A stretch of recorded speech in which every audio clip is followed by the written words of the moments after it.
ಖಂಡಿತವಾಗ್ಲೂ ಅಷ್ಟೇ. ನನಗೆ ಸುದ್ದಿ ಹೋಗ್ತಿರೋದೇ ಗೊತ್ತಾಗ್ತಿಲ್ಲ. ಟೈಮ್ ಹೋಗೋದು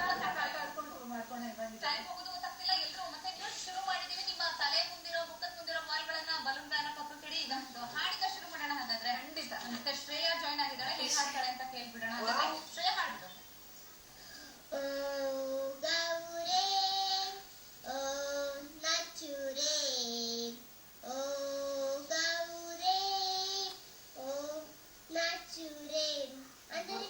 रोशनी करे ते जग का एक सितारा, सारे जग को रोशनी करे ते जन्म एक सुप्यारा।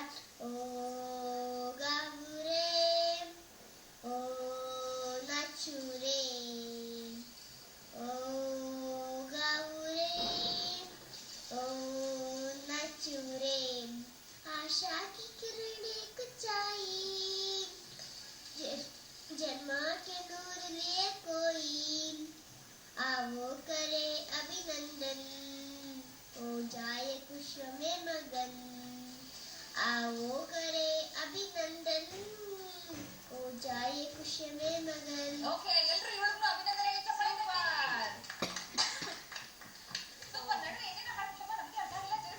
ಜನಕ್ಕೆ ರೋಷನಿ ತರ ಹಾಡ್ಬಿಟ್ಟು ನಾಚರೆ ಗಾಯರೆ ಅಂತ ನನಗೆ ಅರ್ಥ ಆಯ್ತು. ಸೂಪರ್ ಹಾಡ್ ಕೇಳಿದ್ರೆ ಈಗ ಸೂಪರ್ ಸುದ್ದಿ ನೋಡೋದು. ಸೂಪರ್ ಹೌದಲ್ಲೋ ಗೊತ್ತಿಲ್ಲ, ಸುದ್ದಿ ಅಂತ ಹೌದು. ದೀಪಾವಳಿ ಅಂತಂದ್ರೆ ಎಲ್ರಿಗೂ ಖುಷಿ ತರುತ್ತೇನೋ ನಿಜ. ಆದ್ರೆ ಈ ಪಟಾಕಿ ಅಬ್ಬರ ನಗರದ ಕಸದ ಕಿರಿಕಿರಿಯನ್ನ ಮತ್ತಷ್ಟು ಹೆಚ್ಚಿಸ್ಬಿಟ್ಟಿದೆ. 2 ದಿನಗಳಿಂದ ಹೊಡೆದ ಪಟಾಕಿಗಳಿಂದಾಗಿ ನಗರದ ರಸ್ತೆಗಳಲ್ಲಿ ಎಲ್ಲ ನೋಡಿದ್ರು ರಾಶಿ ರಾಶಿ ಕಸ ಬಿದ್ದಿದೆ. ಬೆಳಿಗ್ಗೆಯಿಂದ ಇದನ್ನ ಸ್ವಚ್ಛ ಮಾಡೋದ್ರಲ್ಲಿ ಪೌರ ಕಾರ್ಮಿಕರು ಬ್ಯುಸಿಯಾಗಿದ್ದಾರೆ. ಅದರಲ್ಲಿ ಕಸದ ಗಾಡಿಗಳನ್ನ